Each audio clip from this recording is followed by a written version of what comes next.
Welcome to Cause of Craft. I'm your host, John Tilton. Why do we create? Where do our ideas come from? What does our craft say about us? These are the ideas we explore here on the show, and this week I'm joined by designer and writer Megan McCullough. We discuss best practices for collaboration, how self-taught approaches can benefit learning, and we compare the similarities and differences between novel writing and graphic design.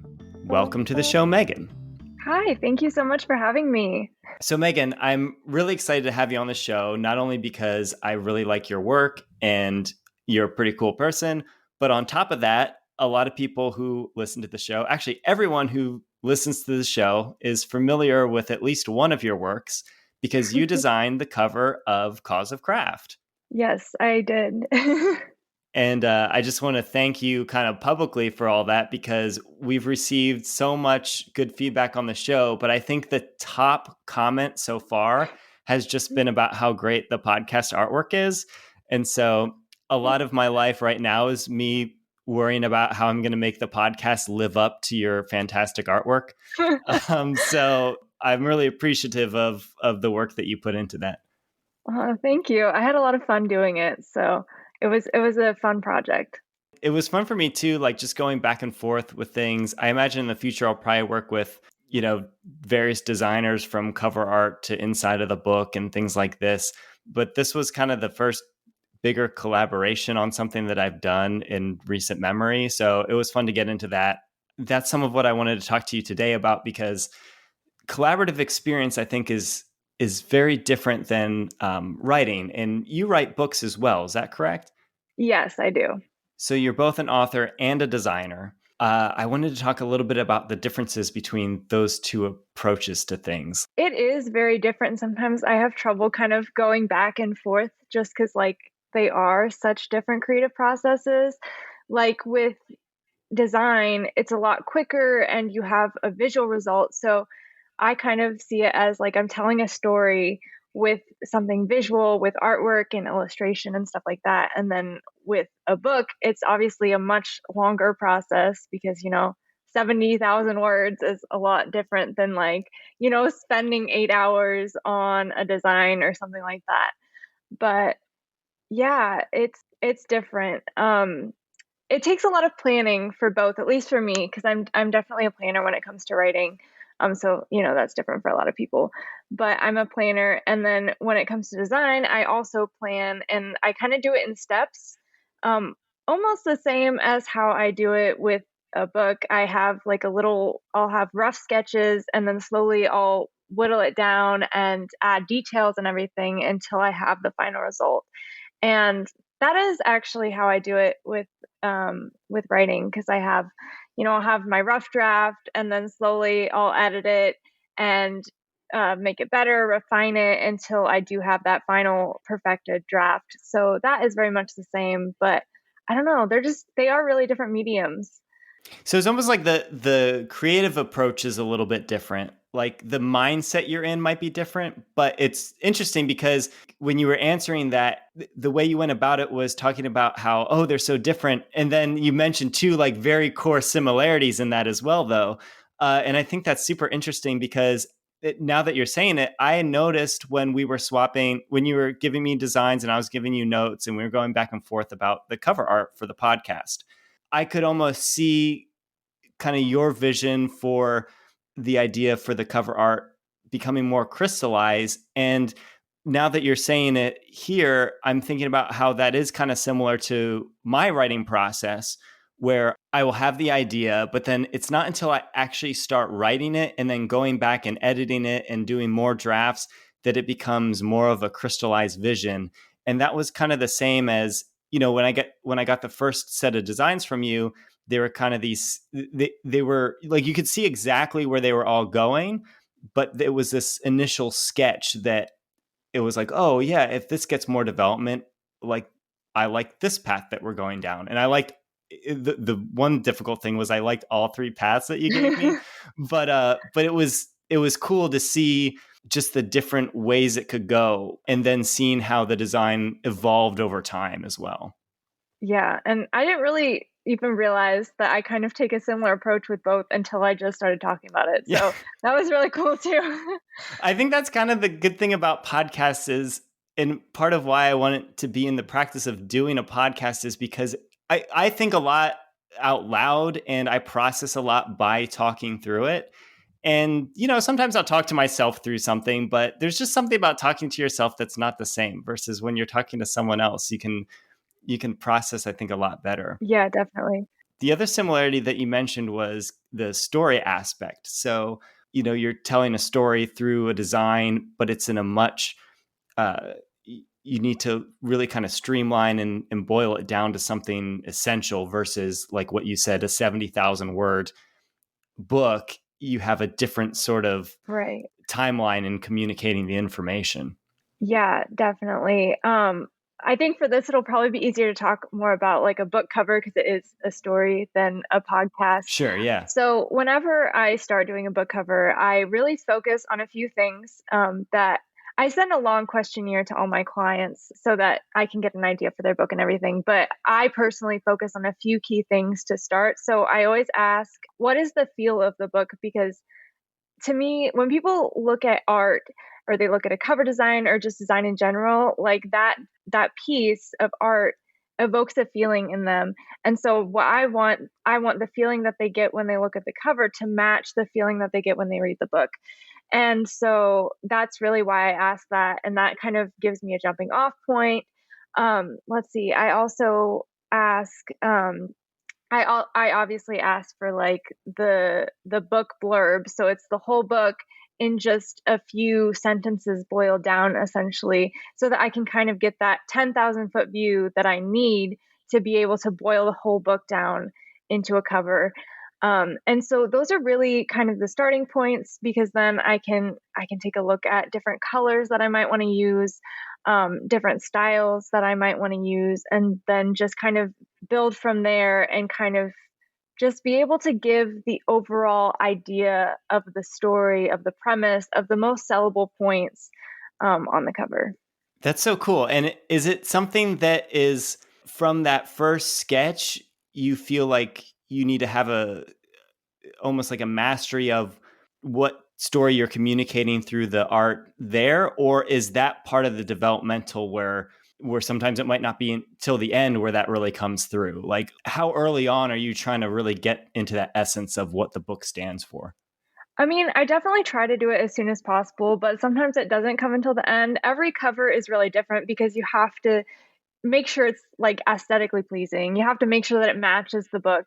And so there's so many different factors working together. So sometimes I might come up with like a really cool concept and I'll sketch it out and then I'll start working on it. I'm like, this does not look good. Like I just need to start over with this. So it's kind of, it depends on each project. Each project is so different. So you have your covers and you have your writing. Was there one of them that came first? Did you start making covers and thought, oh, I want to write a book too? Or did you start writing books and think, oh, I want to make covers? No, I actually started writing first.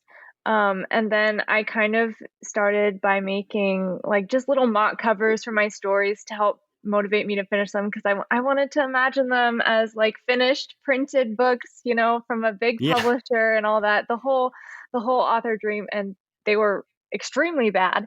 But that kind of started it, and then just the different writing communities that I was getting into were a lot of indie books, stuff like that. But I was like, these covers, like most of them are just so bad. Like, how hard can it be to make a cover that looks good and could actually compete with one from a major publisher? And so then I was like, I'm going to try it. It turns out it is actually very hard and it takes a lot of practice. But that kind of motivated me to start. And then I just completely fell in love with it. Yeah, it's funny you say it like that because a couple weeks ago, my friend Kaylin came on the show and we talked about how when you walk into a project not knowing the true extent of what's going to be required of you, it's a whole lot easier than if you actually knew what you were getting yourself into. And sometimes that's a good way to start is think, how hard can it be? It can't be that hard. And I'm just going to go for it. And so was there a moment where you stopped and thought, wait a second, this is way hard. Like what was the moment where you stopped and you thought, this is way harder than I thought? Yeah, it was probably a couple hours into my first adventure into Photoshop. And I was like, "Oh, it is so hard to get things to, like, look good and stuff like that." Um, but I was like, "You know, I can do this." Like, I want to be able to do this, and so it took a lot of perseverance, to get through those first couple projects, but it really taught me a lot about how to use Photoshop, even if what I came out what the product that I, ended up with was trash. That's funny you say it like that too. Like it took you hours because I think I actually want to ask you the same question about writing because for me with writing, it's such like a slow process and I think it's hard to identify if your writing's good or bad right away. And so I think it didn't dawn on me how difficult it was going to be to write a book until much further like until I was pretty far along into the process. And it's just funny that I, I imagined you like having this moment of when you're like, oh wow, this is way harder, but it's basically when you clicked open on Photoshop and spent a few hours and got nowhere that you were like, oh, this is actually difficult. So I just find that humorous. But what was it with writing? Did you have a similar experience there, or because you were writing first, you were already in before you started thinking about those sorts of things? I think it was probably when I started realizing that I actually needed to edit my work. Because, like, when I first started, just the writing itself, it was really fun. I had a lot of fun doing it. I actually started by writing Lord of the Rings fan fictions. How gruesome can writing fan fiction be? Because I was just doing it for fun. But it was definitely when it came to editing that I realized, oh yeah, this is a lot harder. Yeah, because oh wait, I have to write it all again. I already did that. Yeah. For both of those, what was it that kept you going? And you mentioned already with the design that you thought, oh, I really want to do this. This is what I want to do. Like, what was it about it that drew you to not only see that it was a challenge, but accept the challenge and try to, learn the actual craft of design? Yeah, I think my motivation to keep going was because I just really wanted to help other authors succeed. And I don't know, at the time, and I still kind of feel this way, that like a book, it has a really tough time succeeding and getting in front of a lot of people if it doesn't have a high quality cover. And you can have the best written book in the world, but if you don't have a good cover that people actually look at and want to buy it, then it's not going to sell well. And so I was really just kind of driven by that to, be helpful to be able to, if I ended up wanting to self publish my own work in the future, I wanted to make sure that I would have a good cover, and all of that. So that's really what got me past it. And also because I'm a perfectionist and I don't really want to quit anything. Okay, so let's say you self-publish something. Are you like 100% certain that you're like, I am going to design my own cover? I don't know. I go back and forth because for me it's really cuz I'm so close to my own writing, it's really hard for me to take a step back and be like, "Whoa, what should the cover be? What style should it even be?" Like, do I have the skills to give the cover what it needs? And then also I like see so many other designers who have just this incredible work. I'm like, "Oh, it would be awesome if they could do my cover. Like they would have, an outside perspective. They would be able to do so much more." But then I'm like, "But what if I hate the cover that they make?" So I go back and forth. So I really have no idea. But I feel like I'd probably end up doing my own, but I'd have to see when the time comes. Yeah, it's a question I probably wouldn't have even asked, besides the fact that, like a couple of days ago, I saw the author of the series Malamander. I don't know if you've heard of this series, but the author's on Instagram and he posted that they were reprinting the first cover of Harry Potter in the UK. And I didn't realize that he had done this, but he was actually the cover designer for the first Harry Potter book Oh, wow. in the UK. And I was like, wait a second. I thought you were, the author of this. I thought you were just an author of this other book, but here you were an author and you're a cover designer. And then it made me pause again and say, wait a second. why didn't you design the cover for your own book? And so, but hearing you talk about it, I'm like, yeah, that there's certain things that make sense about it. Um, and even, coming to you for the podcast cover art, you brought things to the table that I would never have thought of, just being someone who's not concentrating on just the ins and outs of all the show details. And so I do think that there's this value to collaboration where you can increase the value of whatever you're creating by working with someone else. And I think you also see that in, that's why there's beta readers and critique partners and things like that. But of course, also, if you're paying a designer, you're paying a designer instead of using your skill set to cut probably the biggest part of the budget for maybe that, or an editor for writing a book too. So there's pros and cons for sure. Yeah, that's definitely another factor. So let's talk a little bit more about the collaborative aspect of it.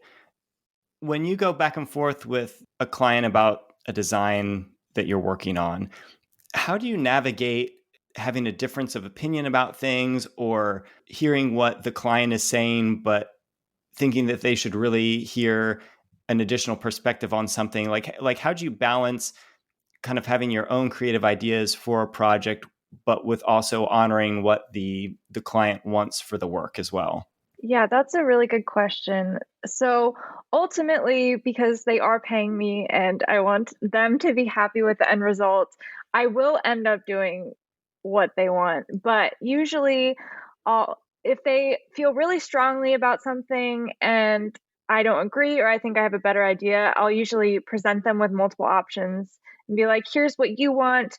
Um, I think it might be a little bit better if I did this thing differently or something, and explain why, and be like, I came up with, or I sent you both just so you can see both options side by side. Ultimately, I'll do whatever you want, but kind of here it is so you can compare them.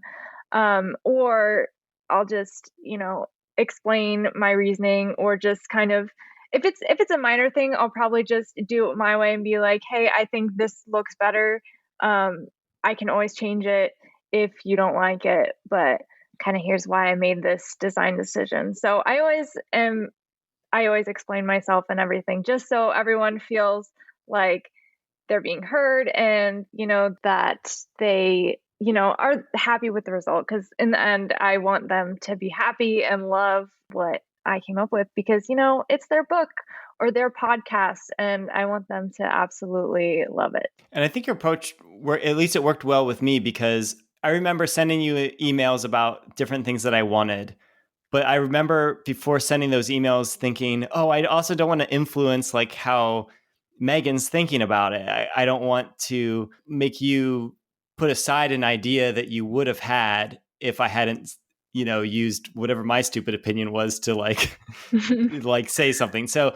But I really appreciated that you took everything I said and considered it, but didn't let that lock you into having an idea that could go in a different direction. So yeah, I would definitely vouch for you being a good person to collaborate with, in terms of, I think I walked away with something that was exactly what I came for, but also there were so many aspects of the design that I just never would have thought of and didn't expect at all going into it. I think that's a great marker of a good collaboration, is getting exactly what you want out of it, but also something that you don't expect. Yeah, definitely. So let's go back to your writing a little bit. So you mentioned you were writing before you started designing, but what was the moment where you started, putting pen to paper, or finger to keyboard, and starting to type up or write down stories? Were you pretty young? Was it more recent? I've always enjoyed stories, but I started writing not seriously, just like a little bit in fourth grade, because that was my first year in public school. I was homeschooled before, and I really hated writing before. Like, I would fight my mom on it. But then I went to school in fourth grade. At the time, was all about writing and everything, and so we had lots of opportunities to write stories, and I really just loved it. So I would write a bunch of short stories. I'd be like, "Oh, I'm gonna write a really long novel," like a whole book, and like a page and a half later, it was done. But but I still really enjoyed it. And then I kind of just did it off and on. But it really wasn't until I think it was eighth grade, and I watched the first Hobbit movie. I hadn't read the book yet, but I watched it and I was like, "Oh, this is really cool." And so then I was just really inspired to start writing, and so I started writing Lord of the Rings fan fiction. I wrote a bunch of it, and that's kind of when I decided that this is something that I want to seriously pursue. So then I started writing consistent or trying to write consistently, learning more about the craft and really getting into writing communities and everything. And I think it's such a good way to get kind of practice on certain elements too. Like one thing that I wish I did more stuff like that when I was younger, just to get into the routine of writing, because there's just so many facets of it that I think, I always compare it to like some athletic activity or something like that, where, if you're trying to climb a mountain, you probably should have been walking around first. Like you shouldn't be rolling out Yeah. of bed and just hiking for the first time and it's Mount Everest, which is kind of the equivalent to trying a novel. So yeah, I think especially for people who are getting into writing, doing something like fan fiction where kind of the world is already built for you, you have some characters to work with, like you can just get right into dialogue or a scene and just start playing around, and I think that's a really healthy thing to do.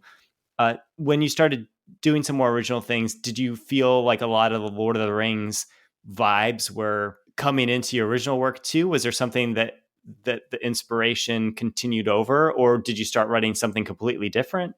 Yeah, I started writing completely different. My first book was like a mess, but it was kind of a mix of like sci-fi, time travel, but it also had like a large fantasy and fairy tale retelling element. So it was kind of like a bunch of everything.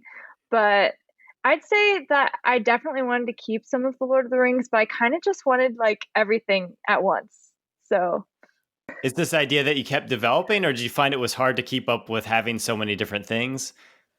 oh no, I went through like like 15 drafts of that book. So Oh wow. no, I had a hard time giving it up. But eventually I realized like, okay, I need to let this book go because I really wanted to be published, and it took me so long to like actually just write the first draft. So I was like, all right, I'm not gonna let this go to waste, I'm gonna publish this thing. So spoiler alert, it will never be published. But I learned a lot through that whole process.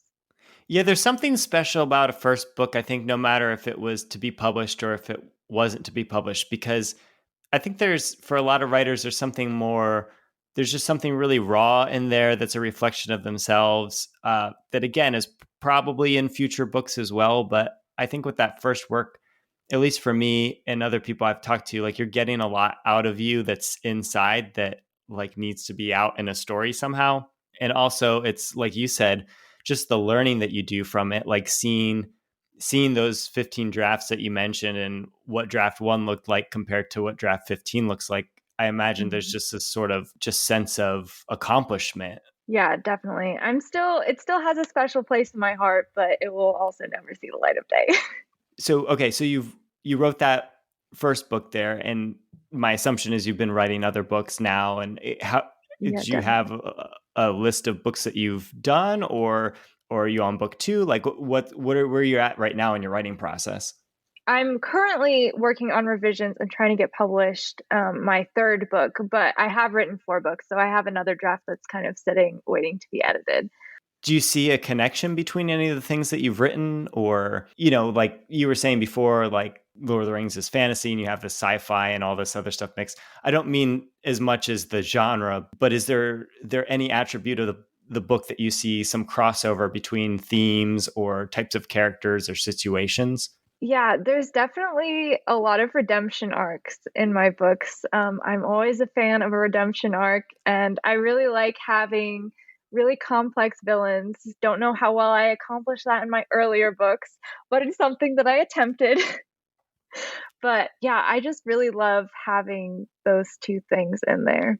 Have you identified what you love about that specifically? Or is it just something where you're like, oh, wow, I always have that and I like it? Yeah, I don't really know why. I think maybe I just find redemption arcs are really beautiful because, that's just the story of the Bible is just one huge redemption arc.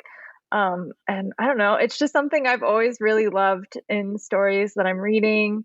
I've always found villains really interesting, and all of that. So I guess that's just tropes that I always have in my books. But do you see those same things like the redemption arc and the complex villain? Do you see those things popping up in media that you watch or that you read and you think, oh, that like, yeah, give me more of this? Or is it more Yes. unique to what you like to? Okay. So, Yeah, definitely. The most recent one that's coming to mind is Loki, the new show that's on Disney Plus. That's like a giant redemption arc that's still going on, but I think that's really interesting. And he's just such a fun character in kind of a dark way, but he's still fun. Oh, Once Upon a Time has a really great redemption arc, as well. I don't know that one. Is that a movie or I It's feel a like I've heard of it. show. It's Yeah, a it's a show. Okay. show. It's basically like a bunch of fairy tale retellings and stuff like that. And so the redemption arc is with well, I don't want to spoil it for you, but it's really good. Okay. Well, good. So anyone who wants to check out a good redemption arc, Once Upon a Time is a good one to look into. Yes. Do you find these things that inspire your writing, like the redemption themes and the themes of and having complex characters, especially with a villain? Do you find yourself doing designs either drawn to client work that's related to that, or even I know that you do some of your own concepts where you might redesign something that's a movie poster, or like do you find yourself taking these ideas and not only writing about it but also doing design work for it, or do you find your inspiration for design is in a completely different category? I think my inspiration for design is in a completely different category just because I get like a variety of different book covers to design. So it's not just all that. I think my inspiration for covers comes mostly like from different visuals that I see and just kind of like a connection between that and story, if that makes sense. But like a lot of it is visual because it is, a visual medium. What are you usually going to first when you're trying to tell a story through a design? Do you think about the colors first or the typography? Yeah, it kind of depends on the cover, to be honest. A lot of times I will start with the typography just because that is such an important part of the design and it has to kind of integrate into everything and it really just has to be perfect. So a lot of times I will start there so that I can, do the illustration or do the design around it, interacting with it, and stuff like that. So sometimes I start there. Sometimes I'll have like an idea for some colors that I want to use. Sometimes it'll be like, oh, this one particular illustration style would be absolutely perfect. So there's a bunch of different starting points, and it kind of just depends on like where I'm at when I'm going to start the cover design. At school, are you studying writing or design, or is this kind of a side thing for you? Or are you trying to tie in your studies to this? Like, what are you studying in school? Yeah, I'm studying graphic design, so that ties in more with the book covers than anything else. And when you're studying it, every school handles things a little bit differently. Are you doing a lot of hands-on stuff? Is it more theory, a mix of both? It's mostly like hands-on stuff, well, on the computer, but hands-on, we're actually working on design projects and stuff like that. There are some more theory classes. Like last year, I think I took a color theory class. So that's more theory, just how colors like work together and stuff. But we still had like actual projects that we had to do in that class. The projects that you get in school, do you feel like there is a lot of crossover between when you're working with a real client, or have you felt like the client experience is a completely different ballgame?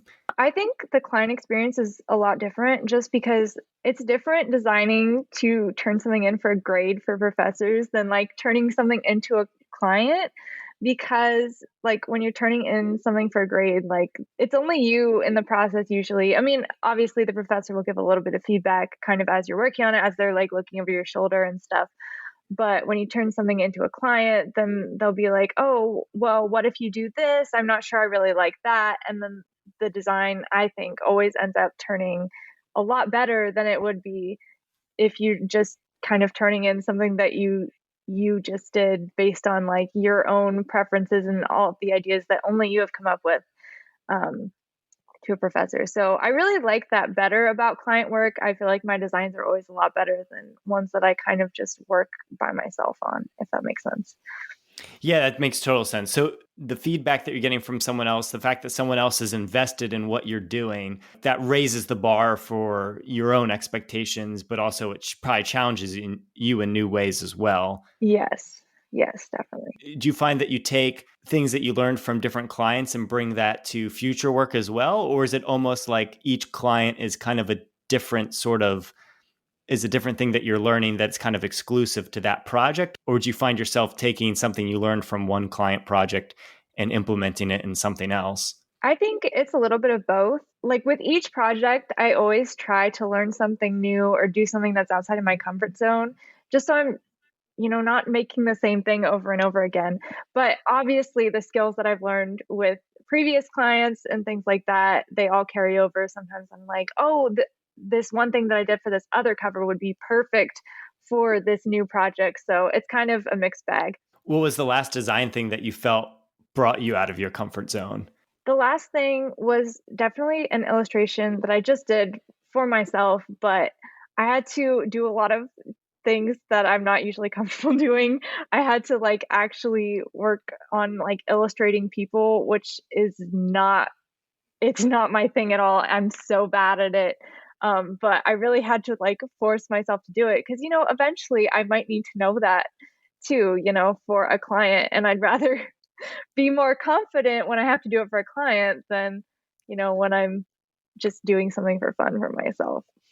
Yeah, that's interesting. So that's probably the right approach too, because if I was anticipating an answer, I might assume that, oh, a client's bringing you something that you hadn't thought of, and I'm sure that happens too. But your approach is probably the smart one, is anticipating what you might need to do that's going to be out of your comfort zone and getting used to it beforehand. Yeah, and it definitely depends on, what it is. If it's something that is easy to learn or something or like easier to accomplish, but I feel like, painting people is probably about as hard as it gets. So I should not do that for the first time for a client. Obviously, you're going to school to increase your understanding of design and to improve your design. You also say you're setting new challenges for yourself, and that's kind of teaching you as well. What other resources do you go to learn these different things? Like when you're trying to improve how you can draw people, was that based on material that you had in class and then you were practicing it more on your own? Or did you go to something outside of your school work and look up like a YouTube tutorial or something like that? Yeah, I usually always this might seem bad, but I actually have learned more just from doing things myself and from like looking up YouTube tutorials than I actually have in my classes. I don't know that my college's graphic design program is the best. So like for when I was doing the people particularly, I kind of just was looking at reference images and trying to kind of experiment on how to do it. I learn a lot just from experimentation because sometimes just following a rigid tutorial, then I don't know how to alter it or do anything like but what they're specifically teaching. So I actually kind of learn a lot from just experimentation. But I will go to YouTube, different things like that, especially if I need help with like a technical aspect of Photoshop, like how do I don't know, this is Sure. really simple, but how do I crop an image or something like that? Like I Sure. just need Yeah. to know what button to hit or something like that. So So it's almost like the technical aspect of it, like the really nitty gritty, you'll look something up. But if it's more of an artistic thing that you're going for, that you kind of experiment on your own with. yes, or if I know like exactly what I want to do, like how to do it, then I'll like kind of look it up or something like that. But yeah, I do a lot of experimentation. So you mentioned again working with drawing kind of human images and challenging yourself to do that. Is there ever a challenge that you make for yourself and think, "Oh, I'm not ready for that challenge. I need to come back to it"? Or do you like keep going after it until you get it right? Like what's kind of your approach to that self-learning? It kind of depends on how much, I guess, how much effort I want to put into something at that time because I don't like just doing like random exercises or something. I'll like having like an actual product that I'm proud of. So like when I was doing this particular illustration, there were a couple of things that I had in the original sketch that I was like, I don't know how to even go about this. So then I would change it to something else that I knew was more attainable, but I would still be happy with the result because I did, I wanted to end up being happy with the result. And then I think what I ended up coming with would have been, you know, nicer than what I would have done if I hadn't altered those things. So it's kind of just like a mixture of both. It sounds like having that final project is like or having a final product is a big motivator for you, because you mentioned that here. And then you also mentioned that was kind of how you got into design in the first place.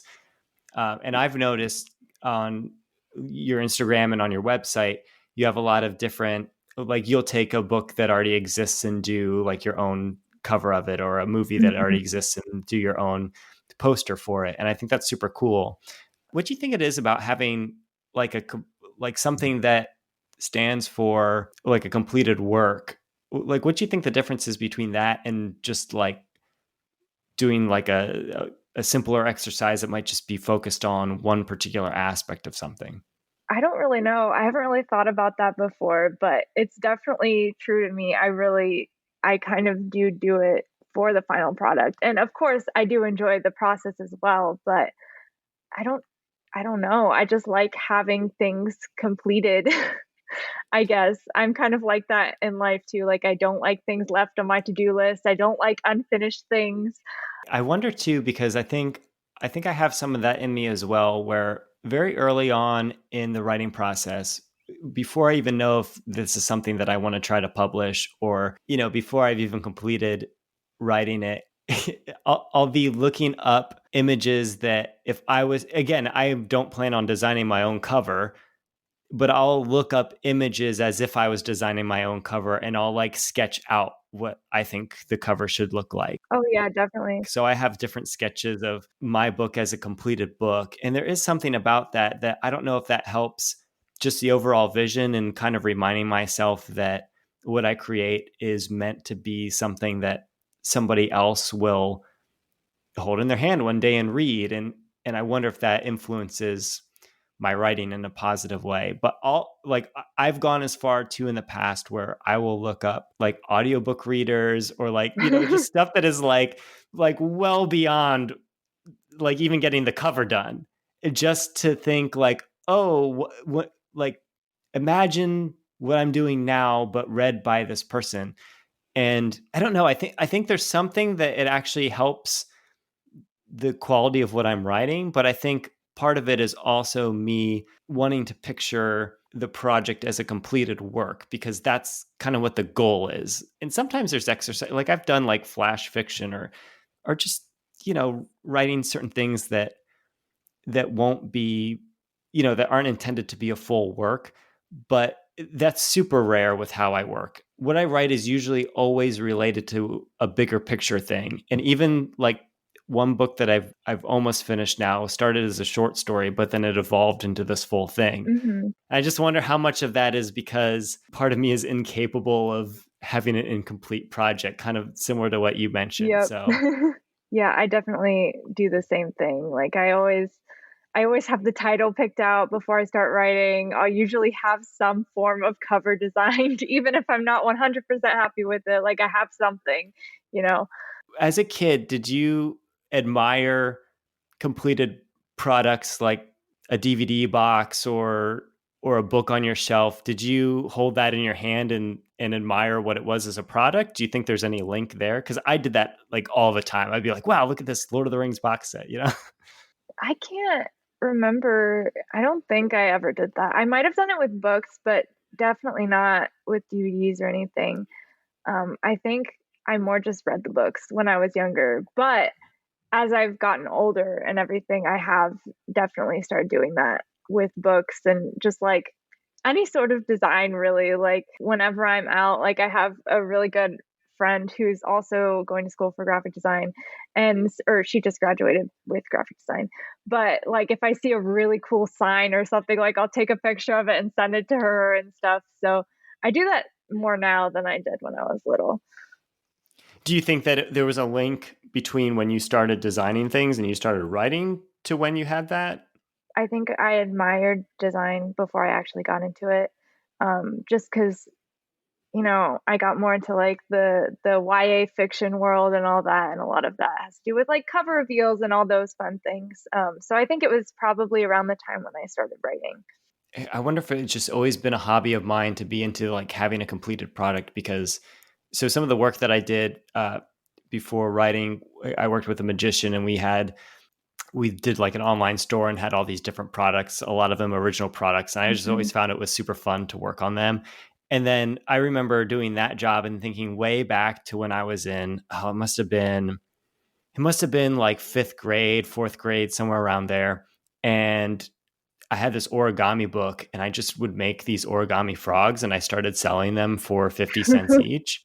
And then it got shut down by the school. They're like, sorry, you can't sell things. And I'm like, what? This is like my entrepreneurial spirit, like at work. Like, but so I think as a kid, like I was always into like creating something that could then be sold and like having that satisfaction of that process. And I Hmm. remember too, as a kid, looking at products and specifically, not like, not like a hair dryer and the packaging or whatever, but Yeah. like something that I cared about, like Pokemon on the cartridge and like admiring how it looked. Hmm. And so I wonder if that was being born in me at that certain age, and for you it was born at a different age, and that's kind of where Hmm. it's you start to look at everything and you're like, oh wow, like I have a couple of products in front of me here and it's just like, oh wow, like the way they did that, I really admire it, and it makes me inspired to that I eventually have something that people are drawn to. Hmm. So you have these two different disciplines, the writing and the design work, and both of these are big pursuits of yours. They're also, like we discussed at the beginning, they're not just like a walk in the park. Like these are two very difficult artistic endeavors that you're taking on simultaneously. What is it that drives you to take on these challenges? Not just one, but both of them. Yeah, I think it's because I just love both of them. Like, when you really get into the groove of doing something, and so you're writing or you're doing some type of art or just something that you love, and just like as you're doing it, you're like, this is what I'm meant to be doing, and I get that with both of them. So I think that's why neither one of them like really is secondary to the other. I mean, I have different points where, design is more important or when writing is more important, but with both of them, I just equally feel like, this is what God made me to do. Well, that's great. So yeah, it's not as much of a it's like someone asking me like, "Oh, why do you like eating ice cream and burgers?" And it's like, "Well, because they're both awesome." Yeah. but uh but that's great. Yeah, because I think there are certain things I like to dabble in things that some of which I don't ever see myself doing in the future, but it's just kind of fun. Hmm. And certain ones very quickly I identify as, oh, this is something that I'm not enjoying whatsoever, versus something artistic that brings a lot of value to me. And so it's cool that you've identified these two things and that you're actively pursuing both of them at the same time. I think that's super inspiring, because I think there's a lot of people out there that they don't just have one interest. They have multiple things that they want to pursue. And so I think it's great that you found a connection between these two worlds for you, and that you're pursuing both. So we'll have links to your website and Instagram on our website, causeofcraft.com. But what's the best way for people to connect with you directly and see some of your work? If you want to see just my work, my website is probably the best way. But if you want to know more about my writing and just kind of who I am as a person, as a reader, and as a designer, kind of all in one, my Instagram is probably the best place to go. Well, great. Thanks so much for coming on, Megan. I really enjoyed getting to know you a little bit better. And I'm excited to watch you grow in the future, both in your design work and in your upcoming books. So thanks so much for spending time with us today. Yes, thank you so much for having me. It was a lot of fun. Thanks for listening to this episode of Cause of Craft. You can find links to Megan's website and Instagram in the show notes. Hit that subscribe button so you never miss an episode, and follow Cause of Craft on Instagram, where I post quotes and visual companions for each episode. If you enjoy the show, please consider telling a friend about it and leaving a 5-star review on Apple Podcasts. Those reviews will help more people discover this content. And if you have feedback, suggestions, or guest recommendations, send an email to john@causeofcraft.com. That's JON@causeofcraft.com. Thanks for listening, and see you next week.